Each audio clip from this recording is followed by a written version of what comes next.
Hello everyone, this is Princess here, and in today's video we are going to start on the Arc 3 Chapter 7 banner, which features Ciaran's burst and Leo's LD, and the returning burst is going to be for Vaan. Let's get started. So Ciaran's burst is called the Blaze Nova, and this grants Power of Memories. It is a 15-hit AoE Brave split HP attack with an 80% Brave potency. His burst effect is 8 turns, and the effect increases based on his overhead stacks. So the stats that he can raise, so it raises the party's stolen Brave overflow, their gain max Brave overflow, their HP damage, and their Brave gains.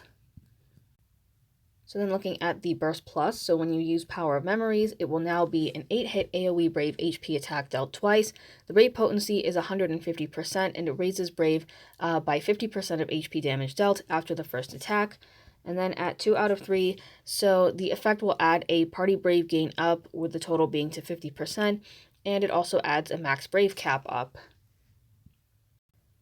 So looking at Vaan's Burst Plus, so when you now use Calamitous Orb, it will be a 12-hit Brave HP attack dealt twice and has a 600% Brave potency. At 2 out of 3, his burst effect will be extended to 8 turns, and this will improve his overall burst effect. It improves the party's Brave damage, their HP damage, the Brave damage cap, their max Brave cap, and then their Brave gain up. Finally, we have Leo's LD, which is called the Soldier's Sword, and this will grant Manifesto of Lion's Fury. So this raises the party's Brave based on attack, and then he will deal a 2-hit Brave HP attack dealt 4 times. It has a 120% Brave potency, a 150% stolen Brave overflow, raises Brave based on HP damage dealt after each attack except for the last one. It delays target by 2 turns, grants Lion's Fury for 4 turns, and inflicts Precision Strike to targets for 6 turns. So then when you limit break this, Lion's Fury will be extended to 9 turns, and each time you limit break his LD, it raises attack and max Brave. Just going more into detail about his buff, so Lion's Fury raises the party's attack, stolen Brave overflow, and their HP damage. On single target enemies, it will raise the party's attack, their stolen Brave overflow, their HP damage, and it also deals an additional HP damage by 10% of their current max Brave cap. So basically it's another HP attack. And then with the boards, this will add party attack up, stolen Brave overflow up, and HP damage up. And then when we look at his LD call, so it's pretty much the same thing that you see over here, except what is it? It's the same as the LD, but it has a 20% party attack up, and it still has the additional HP damage. So if you wanted to deal like big numbers or deal big damage in a burst phase, then this is a really good LD call to have. So this LD works really great either in the party or as a call. So looking at the boss for Chapter 7 Part 1 is going to be Kefka, and he's also going to have 2 Kefka mannequins. So some of his usual attacks, well, first thing you want to note is that you can't launch him, and he can only be delayed by breaks. You can't delay him with other characters like Quistis or anyone else that delays. So some of the usual attacks that Kefka has would be like Forsaken, Trine, Light of Judgment, and he can also summon the mannequins. He can also buff up the mannequins, as in like grant them frame buffs. So if you had someone like Vanille, you can easily dispel those. Keep in mind that Kefka and the mannequins can inflict a bunch of debuffs like Blind, HP Silence, or Max HP Down. If you're running Lena, you don't have to worry about that. He can also order the mannequins to attack, so like at certain thresholds, or until you defeat the mannequins, they will use like Havoc Wing. So unless you're running something like Warrior of Light, either in the party or as a call, then you don't have to worry about that. The big problem, though, would be the mannequins. So hold on a second. So over here is the Kefka mannequins. And same thing as with Kefka, you can't launch them and you can't delay them. You can only delay them by breaking. And they have pretty much the same attacks that the real Kefka has. If you're running a team where like you're letting the mannequins take turns, then make sure you have some sort of HP mitigation or debuff evasion. So just going back to Kefka for a second. So for the orb, it goes up by 5 when a player has a buff at 5 stacks or an overhead effect that is at 5 stacks. So a good example of this can be someone like Noct or Gladio. They have stack buffs that can go up to 5. Gladios can go higher than 5. And then Terra or Zac for like an overhead effect. So Zac's effect, it can go up by 5, so you can use him. Same goes with Terra. You might have to time hers a little because it will go down each time when you use her skills, and then it gets refreshed with her EX. So if you can time it, then you shouldn't have any problems. Alright, so we are back on JP now. So just gonna show the... So here is the LD passive on my Leo over here.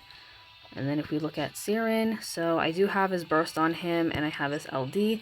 So let's get started. And I have Warrior of Light here too, just for the damage mitigation. So right when the fight starts, Kefka will begin with Light of Judgment. So it won't kill you, but it will throw you off guard, so be careful. And make sure to have some sort of a healer present. Alright, so let's do this.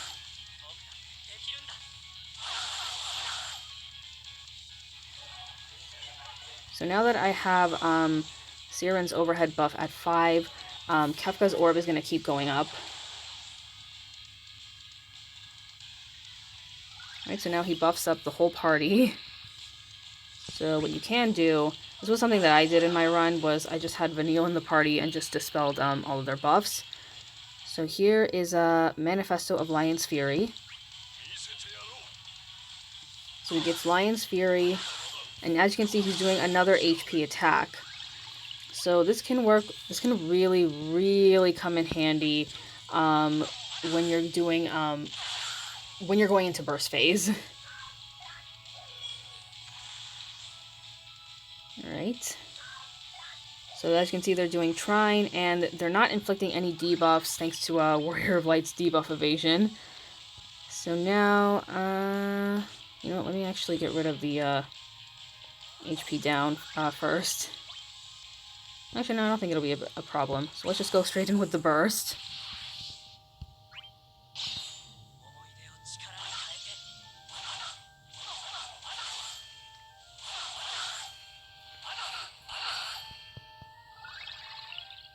Alright, and then we can just, so look how I did it. I didn't use Ciaran a whole lot, but when I did have his bursts for co-op, my plan was like to just go in with EX, then his LD. I would use his S2 for the free skill use. And you can see he's doing a lot more damage because of Leo's LD buff. So, lots of big numbers, which is pretty cool.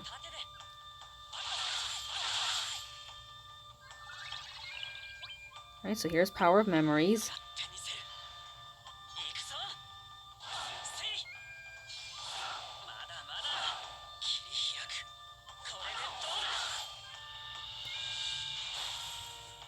Right, and that's pretty much it.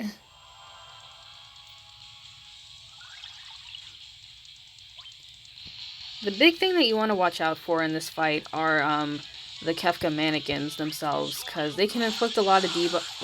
Well, yeah, they can inflict debuffs on you. Kefka himself can be a big problem too, and Light of Judgment can throw you off guard. So just if you can, like, get rid of the mannequins, some, like, hard-hitting DPS, damage mitigation, healers, debuff evasion can also come in handy for this fight. So if you have any of that, then you should be good to go for this. So with that being said, that is going to be it for this video. Thank you guys very much for watching. Be sure to like and subscribe. Let me know if you will be pulling for Ciaran's Burst or for Leo's LD, and I will see you all next time.